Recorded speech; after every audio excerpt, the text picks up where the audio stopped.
then back in about the late 70s, early 80s, we got religious fundamentalism tied in with right-wing politics.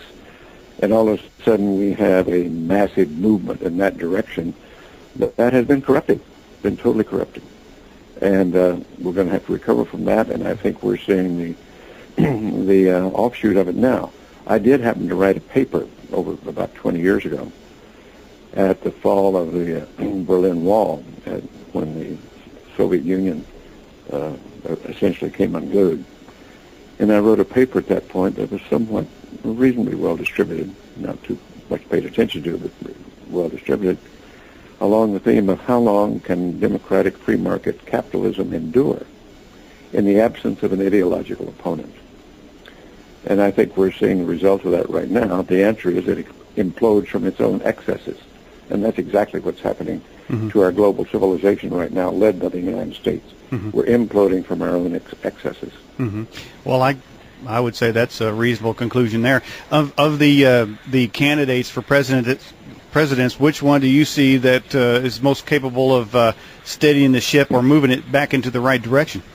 I'm not sure that I can answer that at this point, and I will have to say I haven't seen anything that really represents the sort of leadership I think we need at this point. Do you think that you mentioned some sort of religious inclusion or excess in maybe 80s or 90s, whatever, but is any part of your journey through the mystical parts and where you get to this such an experience that you describe as ecstasy, is any of that palatable or explainable enough to include in sort of bringing the country or the world back to a place that we can peacefully coexist and move the human civilization forward?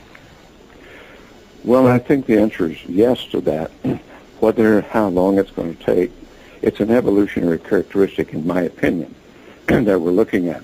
Back about the turn of the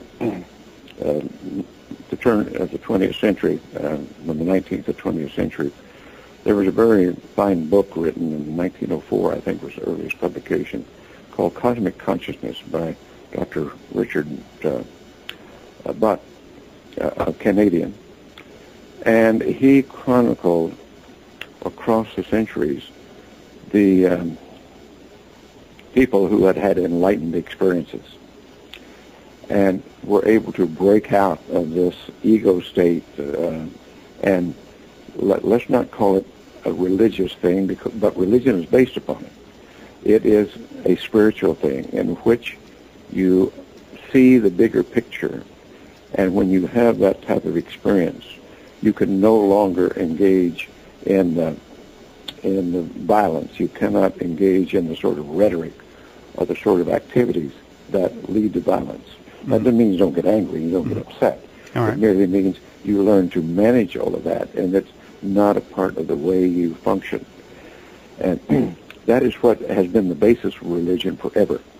However, attempting to explain how that works, let's call that the exoteric explanation of an esoteric experience. And religion is based upon the exoteric explanation of these types of experiences. And they're the world over. They occur in every culture. And I've talked with shamans, medicine men, witch doctors, kahuna, whatever the spiritual leaders are of a society. And you find in that culture these types of experiences described in the deep primitive cultures. And it's the same thing that when we brought it into the Western civilization, the same sort of thing that Jesus presumably spent 40 days in the desert and had these type of experiences. But that's what we're talking about. And the Greeks, it was called metanoia, or change of heart, change of mind. And these experiences have been in our cultures forever, but learning to listen to them, and instead of just giving them lip service, but having a real change of heart and change of mind has been slow coming. Well, isn't the system rigged really to rob people of that seeking and those experiences? I'm sorry, say again, please. Isn't academia and governments pretty much set in their path to rule the civilizations, to eliminate their sort of hunting after or seeking these types of experiences?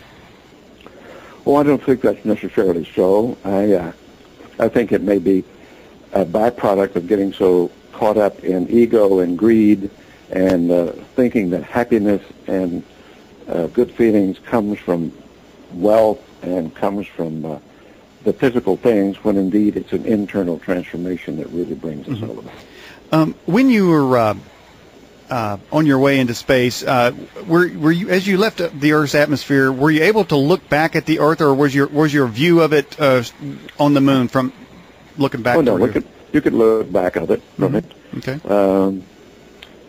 The most powerful experience going into space is looking at this thin layer of atmosphere that surrounds the Earth. It's very thin compared to the size of the Earth, and recognize that is the layer that protects us from gamma rays and all the energies from deep space that would be very harmful to us. And also it provides the breath of air that we breathe. And the recognition of how thin that really is quite a powerful experience of recognizing that. Okay. And then the further you get away from Earth and you see it shrink and become this little ball, and you recognize, if you've looked at any sort of astronomy and studied astronomy, just how we're such an insignificant little planet, way on the spiral arm of this galaxy, and which has thousands or billions of stars, and our galaxy is only one of billions of galaxies, so we're pretty small potatoes in that. Yeah.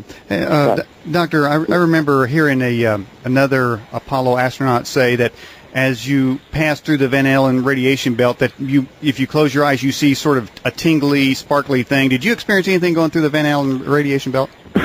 Well, I'm not going through the Van Allen belt. I'm sure those accounts are true, but we did do experiments on our flight also, in which we closed our eyes, shut down the lights in the cockpit, and looked for flashes of gamma radiation penetrating the cabin and through our skulls and eyeballs. And they're there. And then they just get more so in the Van Allen radiation belt. But they're out there all the time. And that's why we have hesitation, or try not to have, doing high sunspot activity on the sun.